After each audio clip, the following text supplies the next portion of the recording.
안녕하세요. 세상 사는 이야기. 오늘은 남성 갱년기에 대해서 말씀드릴까 합니다. 제가 어떤 특별한 의학 지식이 있어서 이 갱년기를 말씀드리는 건 아니고 개인적으로 남성 갱년기를 경험했던 사람으로서 도움이 되지 않을까 해서 말씀을 나눠보도록 하겠습니다.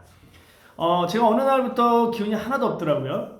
기운이 하나도 없고 기운이 없으니까 의욕도 없고 그래서 항상 누워있게 되고 이랬어요. 그리고 이제 제가 이제 학생들을 가르치는 학원을 운영하는 입장이다 보니까 학원에 오게 되면 누워있는 거예요.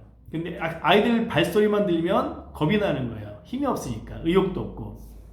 그래서 주변 사람한테 얘기를 했더니 뭐 한약을 먹어봐라 해서 좋다는 한약도 먹어보고 그리고 뭐 영양제도 먹어보고 했는데 별 효과를 못 봤어요.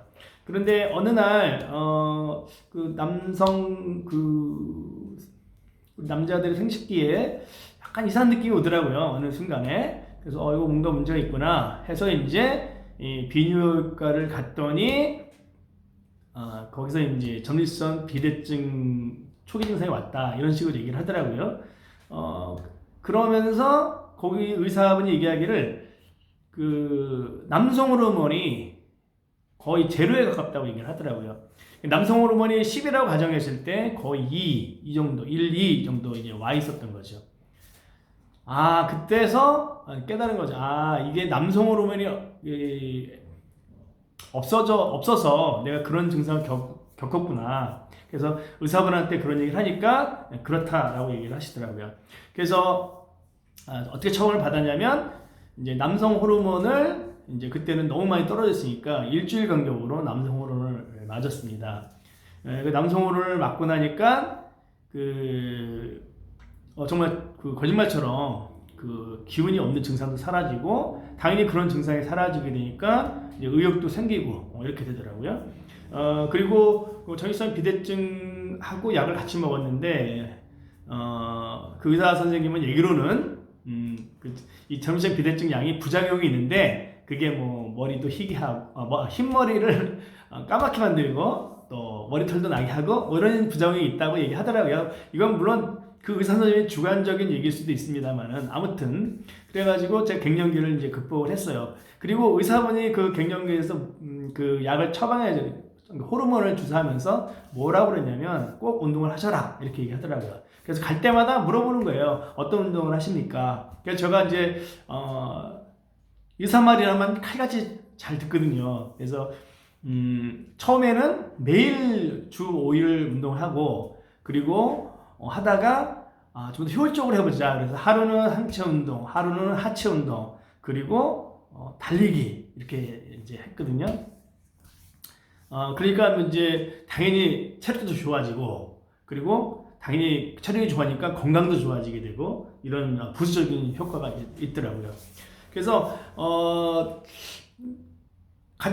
제가 겪었던 가장 큰 남성 갱년기는 이제 기운이 없고 또 의욕이 없고 이런 상황이었는데 그 남성 호르몬 주사를 주기적으로 맞다 보니까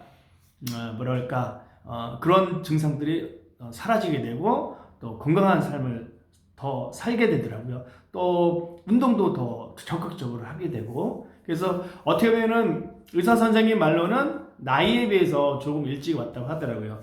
그분에 저는 감사하게 생각하는 것이 이게 뭐 60대 넘고 70대 넘어서 왔다면 진짜 뭐 체력도 좋아진 상태일 텐데 그나마 50대 중반 정도에 와가지고 건강에 대해서 좀 더 눈을 뜨게 되고 또 그리고 이게 어느 정도 나이가 되면 이 호르몬 수치가 줄어들기 때문에 이런 것도 필요하구나라는 생각이 되었고요. 그래서 주변 친구들한테 많이 권해요. 그래서 가서 한번 검사를 받아봐라. 그래서 뭐 의욕이 없거나 이럴 때 또는 그렇지 않다 하더라도 우리가 건강검진을 받잖아요. 근데 우리가 이런 남성 호르몬의 수치라든가 이런 걸 건강검진 잘 모르겠어요. 거기서 받는지는. 근데 비뇨기과에 가서 그런 검사를 받아보면 어떤 호르몬 수치라든가 또 남성 전립선 비대증이 있는지 없는지 그 유무까지 다 판별해 주거든요.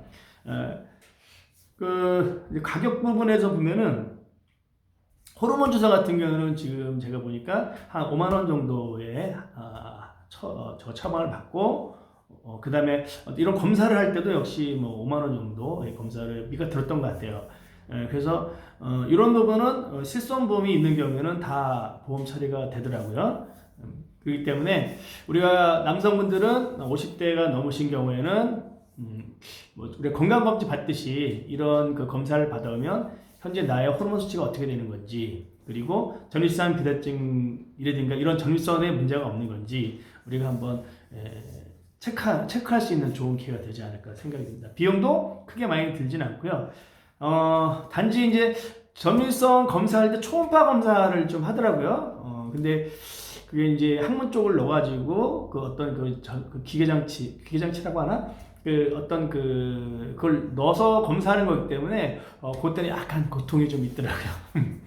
그래서 건강한 우리 중년을 위해서 우리 건강 검진을 받듯이 우리 한번 남성 호르몬이 어느 정도 있는지, 그러니까 자동차에 하면 엔진오일 검사한다고 생각하시면 되겠습니다. 그래서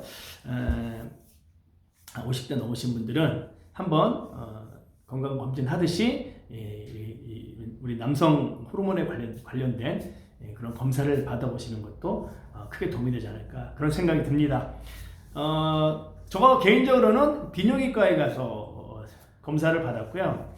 혹자는 또 궁금해하세요. 비뇨기과 가니까 뭐 거길 다 보여줘야 되느냐? 전혀 그렇지 않습니다. 전혀 그럴 일은 없고요. 혈액을 채취해가지고 거기서 검사를 하더라고요. 그렇기 때문에 비뇨기과 가면 내가 뭐 거기까지 다 보여줘야 되냐 이런 염려는 안 하셔도 되고요.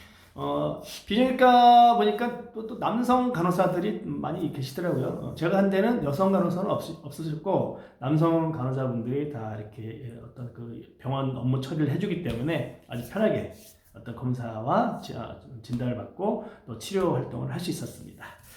건강한 중년을 위해서 우리 다시 한번 우리 건강한 중년을 위해서 중년 남성 호르몬 꼭 검사 한번 받아보시기 바라겠습니다. 감사합니다.